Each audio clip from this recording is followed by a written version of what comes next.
All right, Jonny, chapter 5, as we get into rollout and how to introduce the bridge to your team for maximum impact. So you open this chapter by saying adoption is everything.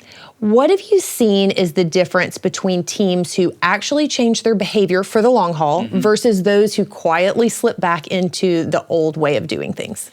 Well, I think there's some things in the book that will help set our readers up for success in this. And the first is, if you are doing a baseline BridgeScore assessment, a lot of new initiatives or training or coaching, they don't come with a backing of an assessment, an evaluation. An audit is a scarier word for it, but they don't come with that foundation of data.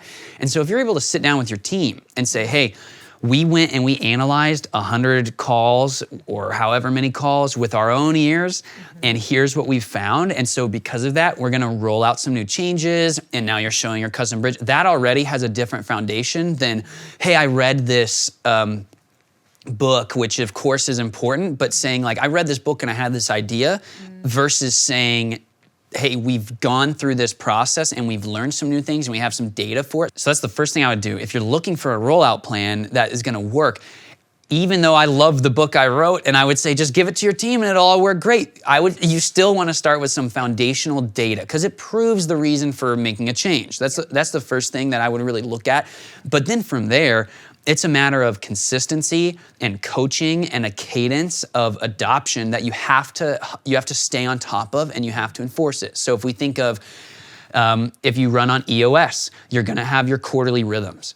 And if you adopt the story brand framework, that means your weekly marketing email, it needs to follow your brand script. And you just think of these different frameworks where if you're running on profit first, when money comes in the door, you treat it a certain way. It's no different than this. When you have calls come in and you're scoring it and you're coaching, you're gonna go back to the framework. You're gonna go back to the methodology. You're gonna use consistent scoring to uphold it.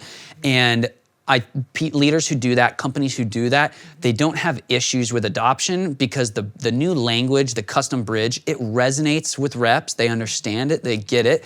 The scoring gives a continual feedback loop.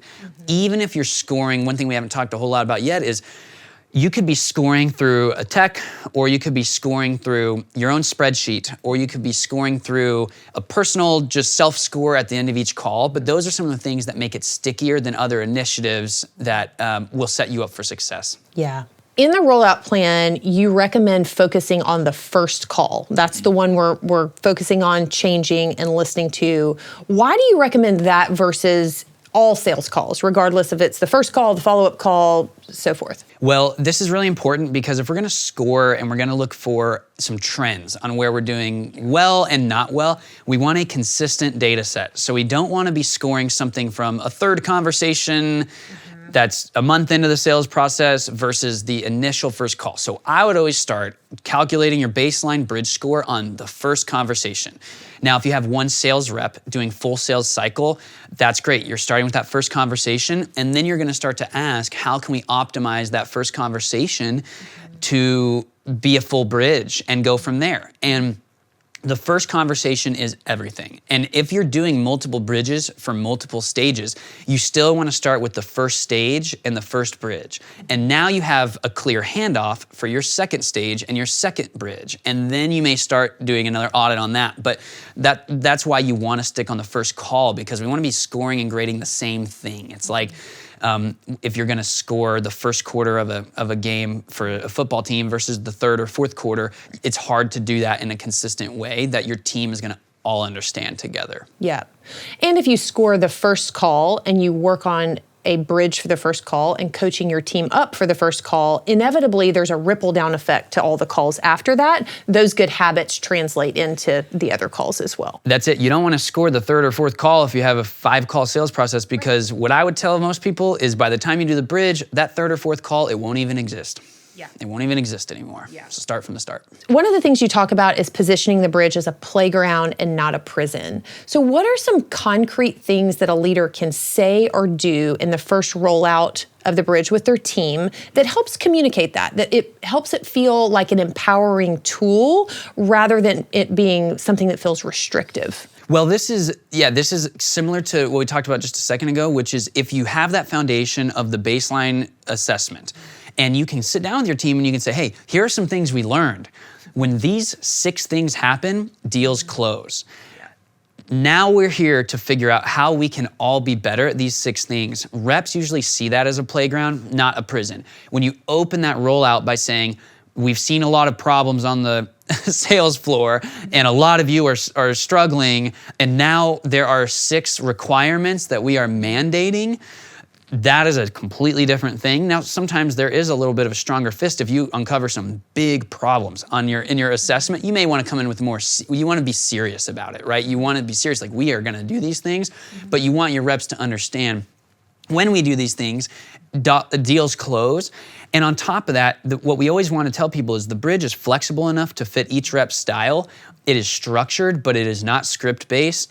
And ultimately, it's built to serve both the salesperson and the buyer. And so if you just repeat those points and say, hey, here are some things we want to achieve, it's flexible, go about it in your own style, but we want these 6 things focused on in our calls. That is the first step in making it feel like a playground and not a prison. And then you make it fun. Hey, now that we have these 6 things in our continued coaching or sessions, we can actually talk about, now we have like actual categories to talk about our success or our struggles, and we can actually slot it and make it a playground in which we're all getting better together. Yeah. So as leaders move toward implementation, and they move toward, we talk about this idea of the bridge cadence. So it's this regular cadence of scoring, reporting, and coaching. What are some of the mindset shifts the leaders personally need to make sure that this does stick, that it isn't just a one-off initiative that fizzles, but it truly becomes part of the fabric of how things operate with their sales team? This one is huge, and the people who really resonate with the framework and they get it and they love it and it feels like it's common sense in a way, but they've never maybe focused on it. It's the mindset shift here is, as a team, as a sales leader, as a leadership team, depending on the size of your team, you might have 10 leaders, not even counting the reps, right? It's a mindset shift that we are just gonna be really good at our conversations.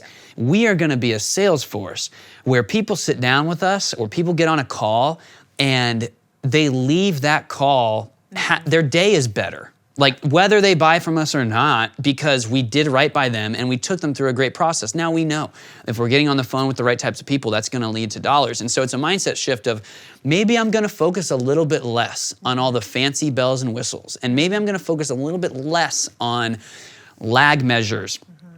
And maybe because all those things are great, the real mindset shift is understanding all of those things stem from the conversation we have.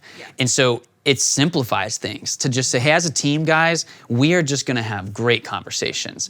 And that is now our priority. And so if deals are falling through, rather than thinking, what can we do at the last minute to force this square peg into a round hole and close a deal? Now we're just thinking, hey, how can we just have great conversations going forward to avoid all those other issues that stem from conversations that aren't great? So helping reps understand and having conversations as a leadership team, everything stems from that call, everything. And really when we just focus on that, all the other great stuff will come. It's like a football or basketball team really being worried about the amount of points they score instead of just getting really good at executing plays or shooting a shot. That's the equivalent here. It's that mindset shift is powerful too. And it's actually empowering and it's relieving for your team to say, hey, all we're gonna ask of you is focus on this. Yeah. I really hope our listeners, as they're listening to you talk about this, are getting excited about the possibilities of what this looks like for their team and could look like for their team. And as we head into chapter 6, we're gonna really get into use cases, some of the kind of case studies, real teams that have used this, the results they've seen. So that's gonna be a fun conversation. I can't wait. See you there.